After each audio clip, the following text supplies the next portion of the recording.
नमस्कार दोस्तों। आज मैं आप सभी के लिए भारतीय संस्कृति एवं राष्ट्र गौरव के अंतर्गत भारतीय चिकित्सा विज्ञान से संबंधित प्रश्न लेकर आया हूं।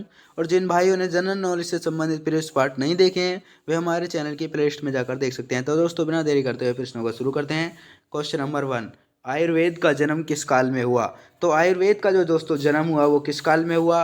वह हुआ था, ऑप्शन ए करेक्ट आंसर है, वैदिक काल में हुआ आयुर्वेद का जन्म। नेक्स्ट क्वेश्चन देखिए।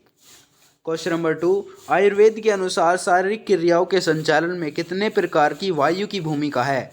तो आयुर्वेद के अनुसार शारीरिक क्रियाओं के संचालन में कितने प्रकार की वायु की भूमिका है? तो दोस्तों इसका सही उत्तर है ऑप्शन बी करेक्ट आंसर है, 5 प्रकार की वायु की भूमिका की आवश्यकता है। नेक्स्ट क्वेश्चन देखिए। क्वेश्चन नंबर 3, किस वेद को कुछ विद्वानों ने पांचवा वेद माना है? तो किस वेद को कुछ विद्वानों ने पांचवा वेद माना है? तो दोस्तों इसका सही उत्तर है ऑप्शन सी करेक्ट आंसर है, आयुर्वेद को कुछ विद्वानों ने पांचवा वेद माना है। नेक्स्ट क्वेश्चन देखिए।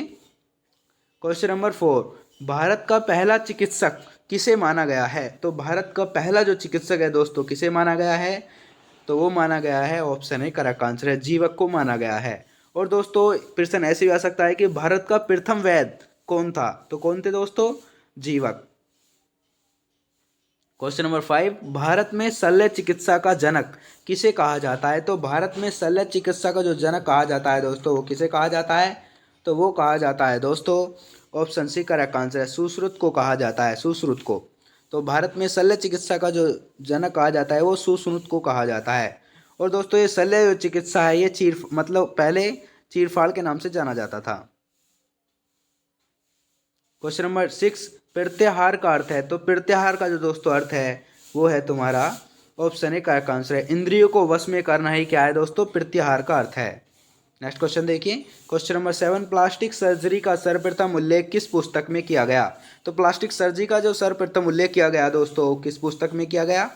तो दोस्तों वो किया गया, ऑप्शन सी करेक्ट आंसर है, सुश्रुत संहिता में किया गया। किस में किया गया दोस्तों? सुश्रुत संहिता में किया गया। प्लास्टिक सर्जरी का सर्वप्रथम उल्लेख सुश्रुत संहिता नामक पुस्तक में किया गया। नेक्स्ट क्वेश्चन देखिए। क्वेश्चन नंबर 8, अरबों को रसायन विद्या का ज्ञान किससे हुआ था? तो अरबों को रसायन विद्या का जो दोस्तों ज्ञान हुआ था वो किससे हुआ था? तो वो हुआ था, ऑप्शन ए करेक्ट आंसर है, नागार्जुन के ग्रंथों से। तो अरबों को रसायन विद्या का जो ज्ञान हुआ था दोस्तों नागार्जुन के ग्रंथों से हुआ था। नेक्स्ट क्वेश्चन देखिए। क्वेश्चन नंबर 9, अश्व चिकित्सा के उदाहरण किस ग्रंथ में उपलब्ध हैं? तो अश्व चिकित्सा के जो उदाहरण है दोस्तों वो किस ग्रंथ में उपलब्ध हैं? तो वो है दोस्तों, ऑप्शन सी करेक्ट आंसर है, महाभारत ग्रंथ में उपलब्ध हैं। किसमें है दोस्तों अश्व चिकित्सा के उदाहरण के ग्रंथ, मतलब किस ग्रंथ में उपलब्ध है अश्व चिकित्सा के उदाहरण? तो वो है महाभारत में। नेक्स्ट क्वेश्चन देखिए। क्वेश्चन नंबर 10, भारतीय औषधि शास्त्र के जन्मदाता कौन थे? तो भारतीय औषधि शास्त्र के जन्मदाता कौन थे? या प्रश्न ऐसे आ सकता है कि भारतीय चिकित्सा शास्त्र का जनक किसे कहा जाता है? तो किसे कहा जाता है दोस्तों? ऑप्शन ए करेक्ट आंसर है, चरक को कहा जाता है भारतीय औषधि शास्त्र के जन्मदाता या भारतीय चिकित्सा शास्त्र का जनक। नेक्स्ट क्वेश्चन देखिए। क्वेश्चन नंबर 11, चरक के अनुसार दोष कितने होते हैं? यह प्रश्न ऐसे आ सकता है कि आयुर्वेद में मानव शरीर के कितने दोष बताए गए हैं? तो कितने दोष बताए गए हैं दोस्तों चरक के अनुसार? तो वो बताए गए हैं दोस्तों, option option B correct answer है, 3 प्रकार के। तो मतलब चरक के अनुसार जो दोष बताए गए हैं दोस्तों 3 दोष बताए गए हैं, या आयुर्वेद में मानव शरीर के कितने दोष बताए गए हैं? तो 3 बताए गए हैं। नेक्स्ट क्वेश्चन देखिए। क्वेश्चन नंबर 12, पतंजलि ने योग का वर्णन किस पुस्तक में किया है? तो पतंजलि ने योग का जो वर्णन किया है दोस्तों किस पुस्तक में किया है? तो वो क्या है दोस्तों, ऑप्शन डी करेक्ट आंसर है, योग सूत्र में किया है। तो पतंजलि ने योग का जो वर्णन किया है दोस्तों वो योग सूत्र में किया है, ऑप्शन डी करेक्ट आंसर है। नेक्स्ट क्वेश्चन देखिए। क्वेश्चन नंबर 13, निम्नलिखित में से कौन सा ग्रंथ अश्व चिकित्सा से संबंधित नहीं है? तो निम्नलिखित में से कौन सा जो ग्रंथ है मतलब वो अश्व चिकित्सा से संबंधित नहीं है? तो वो नहीं है दोस्तों, ऑप्शन सी करेक्ट आंसर है, हस्तायुर्वेद जो है वो अश्व चिकित्सा से संबंधित नहीं है। अश्व चिकित्सा से कौन से दोस्तों, अश्वायुर्वेद भी संबंधित है और अश्व लक्षण भी संबंधित है, और अश्व चिकित्सा जो है वो भी किससे संबंधित है दोस्तों? अश्व चिकित्सा से संबंधित है। तो कौन सा नहीं है दोस्तों? ऑप्शन सी करेक्ट आंसर है, हस्तायुर्वेद। नेक्स्ट क्वेश्चन देखिए।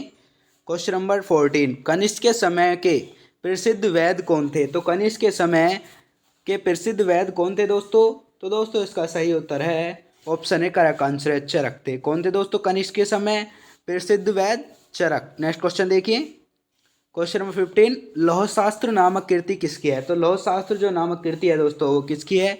तो ऑप्शन बी करेक्ट आंसर है पतंजलि की है। लौह शास्त्र नामक कृति किनकी है दोस्तों? पतंजलि जी की।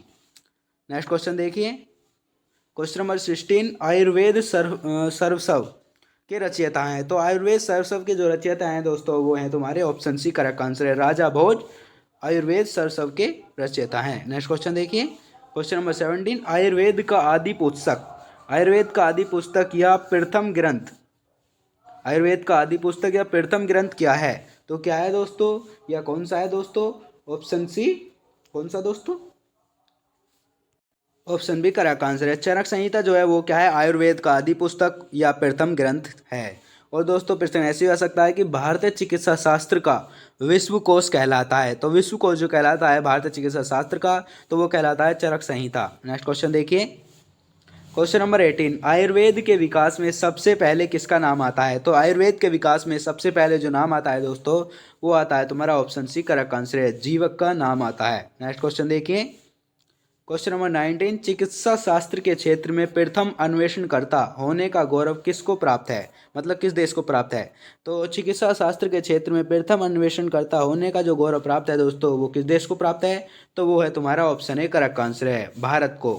नेक्स्ट क्वेश्चन देखिए, क्वेश्चन नंबर 20, योग के कितने तत्व माने जाते हैं? तो योग के कितने तत्व माने जाते हैं, या योग के कितने सोपान हैं, या योग के कितने अंग हैं? तो कितने हैं दोस्तों? ऑप्शन ए करेक्ट आंसर है 8 अंग माने जाते हैं। तो योग के कितने तत्व हैं? 8। और प्रश्न ऐसे हो सकता है कि योग के कितने तत्व हैं? तो वो हैं 8। और योग के कितने सोपान हैं? तो वो भी 8 ही हैं। मतलब कहने का मतलब प्रश्न कई तरीके से घुमा कर आ सकता है। नेक्स्ट क्वेश्चन देखिए, क्वेश्चन नंबर 21, दूध का सफ़ेद रंग किसके कारण होता है? तो दूध का जो सफ़ेद रंग होता है दोस्तों वो ऑप्शन है करेक्ट आंसर है कैसीन के कारण होता है दूध का सफ़ेद रंग। नेक्स्ट क्वेश्चन देखिए, क्वेश्चन नंबर 22, चरक संहिता के लेखक कौन है? तो चरक संहिता के जो लेखक हैं दोस्तों वो हैं तुम्हारे ऑप्शन बी करेक्ट आंसर है चरक। तो ये जो चरक संहिता है यह क्या है? एक सर्वाधिक प्राचीन ग्रंथ है आयुर्वेद का, यानी आयुर्वेद का जो सर्वाधिक प्राचीन ग्रंथ है चरक संहिता। और चरक संहिता में 8 भाग 120 अध्याय हैं। तो कितने हैं दोस्तों चरक संहिता में? 8 तो भाग हैं और 120 अध्याय हैं। नेक्स्ट क्वेश्चन देखिए, क्वेश्चन नंबर 23, निम्नलिखित में से कौन आयुर्वेदाचार्य था? तो निम्नलिखित में से कौन आयुर्वेदाचार्य था? तो दोस्तों इसका सही उत्तर है ऑप्शन सी करेक्ट आंसर है चरक। चरक कौन थे दोस्तों? आयुर्वेदाचार्य थे। नेक्स्ट क्वेश्चन देखिए, क्वेश्चन नंबर 24, निम्नलिखित में से कौन सा अतरंग योग है? तो निम्नलिखित में से कौन सा अतरंग योग है? तो दोस्तों इसका सही उत्तर है ऑप्शन सी करेक्ट आंसर है धारणा जो है एक प्रकार का अतरंग योग है। क्वेश्चन नंबर 25, हठ योग में कौन सी प्रक्रिया विशेष है? तो हठ योग जो है दोस्तों उसमें कौन सी प्रक्रिया विशेष है? तो दोस्तों इसका सही उत्तर है ऑप्शन सी करेक्ट आंसर है आसन। कौन सी दोस्तों? आसन। तो हठ योग में जो प्रक्रिया विशेष है वो है आसन। नेक्स्ट क्वेश्चन देखिए, क्वेश्चन नंबर 26, योग का अंतिम लक्ष्य क्या है? तो योग का जो अंतिम लक्ष्य है दोस्तों वो है मोक्ष। योग का जो अंतिम लक्ष्य है वो है मोक्ष। नेक्स्ट क्वेश्चन देखिए, क्वेश्चन नंबर 27, योग के प्रणेता कौन माने जाते हैं? तो योग के प्रणेता दोस्तों कौन माने जाते हैं? तो वो माने जाते हैं दोस्तों ऑप्शन ए करेक्ट आंसर है पतंजलि माने जाते हैं। योग के प्रणेता के नाम से कौन जाने जाते हैं दोस्तों? पतंजलि माने जाते हैं। यह प्रश्न ऐसे आ सकता है कि अष्टांग योग सर्वप्रथम जुड़ा हुआ है। तो वो किससे संबंध मतलब किससे जुड़ा हुआ है? वो है पतंजलि से। और अष्टांग योग किसके द्वारा प्रतिपादित किया गया? तो वो भी किसके द्वारा किया गया? पतंजलि द्वारा। प्रश्न कई तरीके से आ सकता है। तो योग के जो प्रणेता माने जाते हैं वो हैं ऑप्शन ए करेक्ट आंसर है पतंजलि। नेक्स्ट क्वेश्चन देखिए, क्वेश्चन नंबर 28, अष्टांग योग किसके द्वारा प्रतिपादित किया गया? तो अभी हमने डिस्कस किया था कि प्रश्न कई तरीके से आ सकता है। तो ऐसे भी पूछ सकते हैं कि योग के प्रणेता कौन माने जाते हैं, या अष्टांग योग किसके द्वारा प्रतिपादित किया गया, या अष्टांग योग सर्वप्रथम जुड़ा हुआ है। तो किससे जुड़ा है दोस्तों? ऑप्शन ए करेक्ट आंसर है पतंजलि से जुड़ा हुआ है, या अष्टांग योग जो प्रतिपादित किया गया है वो पतंजलि द्वारा किया गया है। नेक्स्ट क्वेश्चन देखिए,